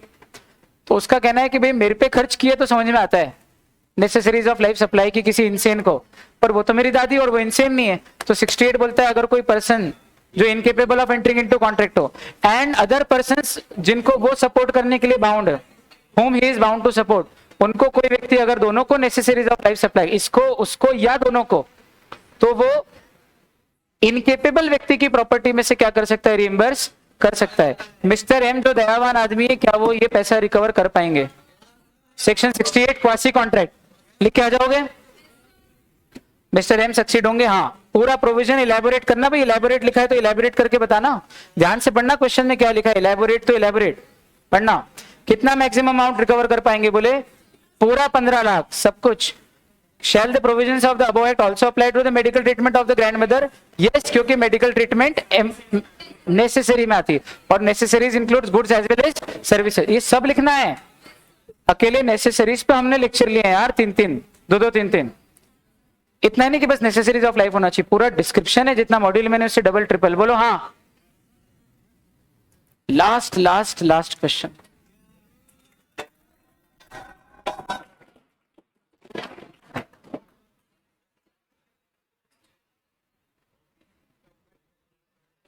मिस्टर के ने विजिट किया Makrana marbles for the purchase of marble and tiles अपने नए नए घर के लिए। उसने दुकान के मालिक से कहा, मिस्टर जे से, एक बार मेरे घर आके देख लो ताकि आपको क्लियरली समझ में आ जाए कि कौन कौन से मार्बल इसमें लगेंगे और कौन कौन सी टाइल्स लगेगी। भाई कहीं मार्बल लगाना है, कहीं टाइल्स लगाना है, कहीं मोटी टाइल्स लगाना है, कहीं पतली टाइल्स लगाना है, तो एक बार आके घर देख जाओ। मिस्टर जे अग्री कर जाते हैं और मिस्टर के घर विजिट करने अगले दिन चले जाते हैं। वो घर को देखते हैं, कमरों को देखते हैं, फर्स्ट फ्लोर पे कार पार्किंग की स्पेस को देखते हैं। मिस्टर के बोलते हैं कि भाई सेकंड फ्लोर भी देख लो, वहां पे भी कंस्ट्रक्शन पैटर्न थोड़ा सा अलग है। तो मिस्टर जे बोलते हैं इग्नोर करके, अरे बोलो ठीक है सब समझ गया मैं, ठीक। मिस्टर जे सेलर है, मिस्टर जे ने 146 ब्लॉक ऑफ मार्बल भेज दिए as per the rooms and 16 blocks of tiles with word caution that the tiles can bear only reasonable weight. Marble और टाइल्स वर सक्सेसफुली लेड यानी लगा दी गई थी, except on second floor due to different size of the marble. Second floor पे लगे नहीं पाई क्योंकि मार्बल का साइज वहां के हिसाब से फिट नहीं था, लेकिन पार्किंग स्पेस में और फर्स्ट फ्लोर में तो मार्बल बढ़िया लग गया था। लेकिन अभी तो कंस्ट्रक्शन चल ही रहा है। जो टाइल्स फिट की थी पार्किंग स्पेस में, व्हीकल आया भाई सीमेंट बैग्स को अनलोड करने के लिए, तो वो जो व्हीकल आया उसके वेट से क्या हो गई, वो पार्किंग की टाइल्स डैमेज हो गई। अब मिस्टर के ने मिस्टर जे से कहा कि आप वो मार्बल और टाइल्स को क्या कर दो, रिप्लेस कर दो। तो मिस्टर जे ने रिफ्यूज कर दिया।